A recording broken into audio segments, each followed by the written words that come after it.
Hey everyone, welcome back to yet another episode of Coffee Time with Mr. Ying, with your host Mr. Ying. And today we're going to be talking about yet another domain that we've tapped in about the long-going conversation of ChatBot over document query. So with that being said, let's dive right in. This new domain, thanks to my best friend Adam from Mckinsey, who shared a recent post on LinkedIn, that is essentially talking about the economic impact of generative AI. So I opened up the PDF document and it turned out is the 68 pages document. And I thought to myself, hey, I'm definitely gonna read this whole thing, but for the folks out there who probably won't be able to read page by page, paragraph by paragraph, why don't we scrape the PDF? Let's build a chatbot around it. Let's see if AI could give us the correct response to read this document for us, to retrieve that information for us. So with that being said, let's jump right into the code. So this notebook is online. I'll provide the link in the video below. The first thing to do is to scrape the PDF, right? It's very intuitive. Here's a PDF document. These are the paragraphs inside of the document, page by page. Let's get that out. And when you get it out, let's save that somewhere. So that is really the first step. And to do that, I have this function called extract PDF text, of which it takes a file path, that's a string, as an input argument, and then it spits out a list of strings. And each string can be a giant chunk of text from each page. You can kind of understand it like that. So in the middle of the function, you have a couple of lines. First is you read that PDF. Second is use package PDF reader to get the information out, to read the pages. And then last, you have a for loop to read through every page extracted from the PDF reader package and to save that in a list. And then in the end, you close the PDF, return the list, and then you're done. So that is the very first step that you have to do to get the information out of the PDF document. Then what we're going to do is we're going to make an API call. And we're going to use ChatGPT. We're going to load up the API key. We're going to get in there. And what we're going to do is we're going to send these paragraphs, these corpus, token by token, into OpenAI. And then we're going to have OpenAI to do two things for us. First is to create a question. Second is to use the text and question to create an answer. So in doing so, we will have an Excel spreadsheet that we know what the context is, we know what the question is, and we also know what the correct answer is. So the way to do that is to design this function called the getQuestions. The getQuestion function will make an API call to OpenAI's completion function, and that's what's happening here in the try statement. And then what we're going to do is we're going to send in this prompt into that API call. Now we're going to say write a question based on the text below. And the text is whatever a certain paragraph coming from the PDF document that we just scraped, right? So we get in there, we say write a question for us. This gives you a list of questions, right? Because what we're going to do is we're going to apply that function on the Panda data frame that we collected before, because we have a list of strings, right, scraped from a PDF document.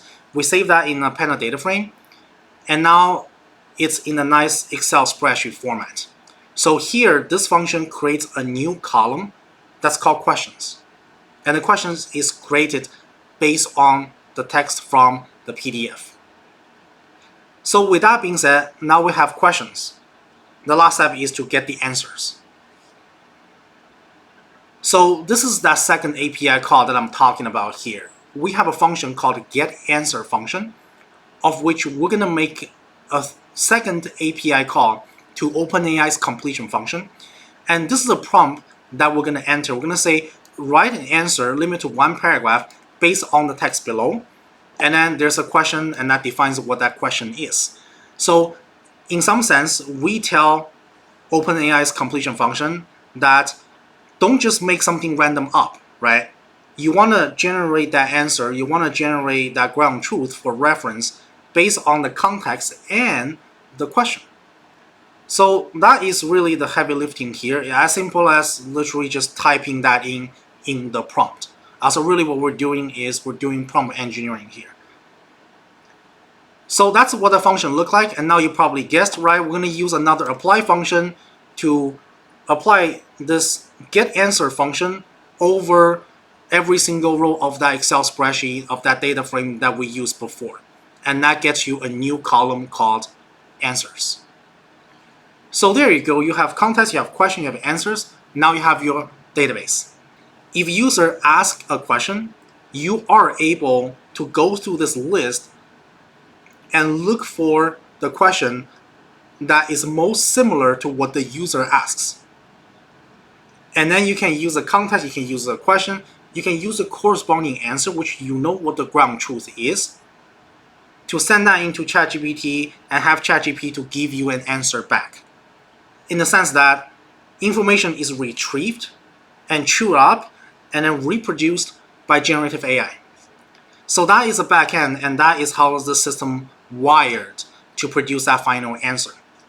And then in the end, we throw that in a Streamlit application, we design as new domain, and boom, you have your newly updated chatbot with a new domain.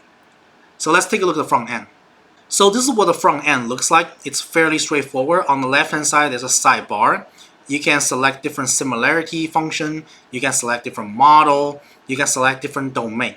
This new domain that I just implemented is this button down here called the Mckinsey Generative AI Report. And then you can click on that, and then you can start asking questions, right? So I opened this Excel spreadsheet. This is the data set that we just created using that Python notebook. And I want to be able to compare and contrast the answer in front of you guys to show you guys if the generative AI here, if this chatbot here is getting that information correctly, and if it's producing that answer in a human sensible way. So let's get ourselves ready and let's just start picking a question, right? For example, the first one is, what is the potential of generative AI? So I could say, what is the potential of generative AI? And then I can say send. And this is the output that it produces, right? It says, hey, the token size is that, and then here's a small estimate of the cost. The potential of generative AI is vast. It has the ability to create new products and services and to drive innovation. And then it gives a somewhat human sensible answer. Now I thought this is interesting. This actually says the total economic potential of generative AI is estimated to be $6.1 trillion to $7.9 trillion annually. I was actually going through this Excel spreadsheet, and I know that the first area is where I get that question from, but when I check out the answer, it actually didn't say anything about $6.1 trillion. So then it leads me to think, okay, is this generative AI just starting to make some random thing up, or is that number coming from somewhere else in the documentation? So perhaps one thing that we could fact check is we go to this document and then we search for 6.1. And then voila, it turned out that it actually got that information somewhere else from the documentation. Meaning what? Meaning that the algorithm is actually smart enough to bypass that question in the first row, even if that's where I took the question from, right? So then perhaps we could do a Control F in Excel spreadsheet and check out where is 6.1 coming from, and voila, it turned out line 13 is where that information come from. And if you look at the question, it turned out that somehow the similarity ranking is able to grab those questions and pick out those corresponding answers as the background information, which I thought was a pretty cool observation to share with all you guys. So with that being said, hopefully that demonstrated the use case for all of you with this newly updated chatbot backed by McKinsey report on generative AI. And then if we can do this, then who is it to say that perhaps someday in the future we could have an AI consultant. We can have something that's backed by algorithm, by generative AI to teach us, to coach us, to guide us how a company should be developing its corporate strategy to drive revenues. With that being said, hope you liked today's episode. If you liked the episode, give a like and hit that subscribe button. And I'll see you guys in the next episode.